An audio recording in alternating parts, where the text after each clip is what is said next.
20 साल कबल सोबतपुर के रिहायशी 20 साल रज़िया बीबी ने नौजवान जावेद खुसा के साथ घर से भागकर पसंद की शादी रचा ली थी। अब इनका शौहर जावेद खुसा दूसरी शादी करना चाहते हैं।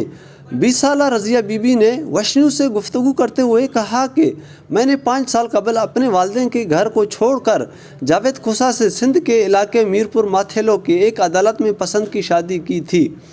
5 साल में मुझसे जावेद खुसा को एक बच्ची की औलाद पैदा हुई है। उन्होंने कहा कि मेरे ससुर गुलाम सरवर खुसा ने अपने बेटे को वरगलाने लगे हैं और मुझे तलाक देने के लिए कोशिश कर रहा है। इस वक्त मैं उम्मीद हूँ, मेरे पेट में एक और बच्चा है। ना मेरा शौहर मुझे घर का खर्चा दे रहा है और ना डॉक्टर को दिखाने के लिए पैसे दे रहा है। मेरा शौहर जावेद खुसा मुझे छोड़कर चले गए हैं। अब मैंने अपने वालिदैन के साथ क़याम पजीर हूँ। उन्होंने कहा कि जिसके लिए अपने वालिदैन को घर बार छोड़ दिया, अब वो मुझसे वफ़ा नहीं कर रहे हैं। मेरा ससुर गुलाम सरवर खुसा जाहिद उमरानी के कहने पर मेरे शौहर को मजबूर किया गया है और वो मुझसे तलाक दिए।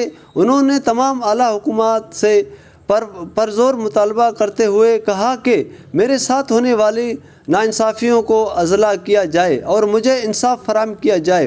बेसूरत देकर मैंने ख़ुदकशी करूँगी। मेरी मौत के ज़िम्मेदार गुलाम सरवर खुसा, जाहिद उमरानी और मेरे शौहर जावेद खुसा होंगे। साल हुए और शादी मैंने कोर्ट मैच की है अपने माँ बाप के खिलाफ, ठीक है। फिर भी ये मेरा शौहर अभी वो मुझको तलाक दे रहा है, वो दूसरी शादी कर रहा है। और पहले इसके बाप ने उसको बेजारी नामना दिया था कि मैं अपने बेटे से बेजार हूँ, कि अभी उसको अपने घर में रहने की जगह दे रहा है, कि वो बोल रहा है कि इस बीवी को तलाक दो, अभी जिस लड़की पे आप हाथ रखोगे मैं उस लड़की के साथ आपकी शादी करवाऊंगा। अभी वो मुझे तलाक दे रहा है और इसके साथ शामिल है जाहिद उमरानी, अभी वो भी उसके साथ है। वो कह रहा है कि इसको तलाक दो।